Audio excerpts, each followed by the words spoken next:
Prajamitra news TV ఛానల్కు స్వాగతం. ఈరోజు వార్తల్లోని ముఖ్యాంశాలు. కడప జిల్లా జమ్మలమడుగు నియోజకవర్గ పరిధిలోని ఎర్రగుంట్ల పట్టణంలో వెలసిన శ్రీ ఏరువాక గంగమ్మ తల్లి వార్షికోత్సవం సందర్భంగా ఆదివారం రాత్రి ఘనంగా గ్రామోత్సవాన్ని నిర్వహించారు. అంతకుముందు మధ్యాహ్నము భక్తాదులకు అన్నదాన కార్యక్రమాన్ని ఏర్పాటు చేశారు.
ఆలయ ధర్మకర్త సూర్యనారాయణ రెడ్డి మరియు కమిటీ సభ్యులు ఈ సందర్భంగా మీడియాతో మాట్లాడుతూ, కేవలం పురాతనమైనది 100 సంవత్సరాల పైనే ఉంటుంది. కేవలం నిర్మించి ఇప్పుడు కొత్తగా విగ్రహ ప్రతిష్ట జరిగి 28 సంవత్సరాలైంది. అందుకే 28వ వార్షికోత్సవం జరుపుకుంటున్నాము.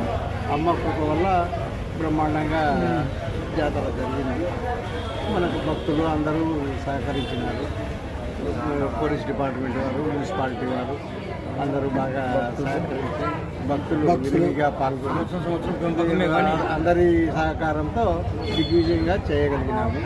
2.5 సంవత్సరం అయింది జరిగి మళ్ళీ 2.5 సంవత్సరం ఉన్నది.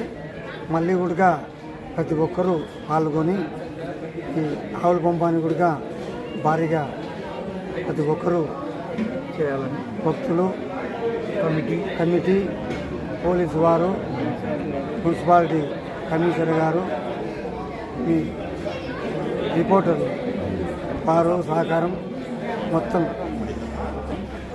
మన వైభవంగా జరుపుకుంటున్నాము.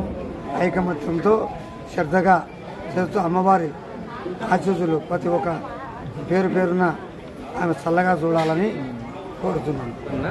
ప్రజలకు, మీడియా వాళ్ళకు, మిత్రులకు, భక్తులకు అందరికీ ఏరువాక గంగమ్మ సేవా సమితి తరఫున ధన్యవాదాలు తెలుపుతున్నాను. మీ పేరు ఏమన్నా? శ్రీనివాస్ రెడ్డి. మరిన్ని వీడియోల కోసం ఛానల్ను సబ్స్క్రైబ్ చేయండి.